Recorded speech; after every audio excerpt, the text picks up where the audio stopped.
seems that you have met your end. Oh, what a pity. I don't feel too bad about it, though. After all, if it weren't me, it would have just been one of the others, I guess. I'm honestly just glad to be out of those air ducts. It's not easy for a hippopotamus to fit up there, and not easy to get down either. Not as young as I used to be, as you can see. I used to be able to do all sorts of things. You're young, you're vibrant, you have that sort of pep in your step. It reminds me of a conversation I was having with one of my good friends, Orville. We were having a nice picnic one night. I believe it was summer. No, perhaps it was... Was it the fall? Yes. It was the fall because the leaves had turned already. But I said to Orville, I says, Orville, I have a story to tell you. And Orville looked at me, kind of odd and said, well, what's it about? I said to him, not every story has to be about something, Orville. Sometimes a person just wants to talk. Why does everything have to be a story? I said to him.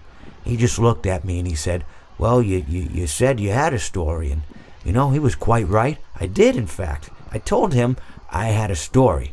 I suppose if a person just wants to talk, then it's best to not announce that you're telling a story. Telling a story does come with its own pressures and expectations, I suppose. After all, if you're just talking to a friend, then there's no more expectations than if you were talking into the wind. Words by themselves aren't expected to carry, aren't expected to stick. But if you announce you're telling a story, well then, there'd better be a point to it all, No one wants to sit and listen to someone ramble on and on and on with absolutely no end in sight. So, it's good to be mindful that when you tell someone that you're about to tell a story, that you have something to say. Telling someone that you're going to tell them a story is tantamount to asking them to stop what they're doing and pay attention. You're basically saying, hey buddy, stop everything, stop what you're thinking, I have a solution to everything.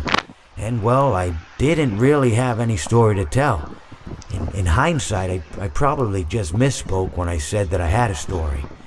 I think it would have just been better to tell Orville that I wanted to tell him something rather than tell him that I had a story. But even then, it might have put too much importance on the whole thing. Either way, it was quite a nice day. I remember that we were drinking tea.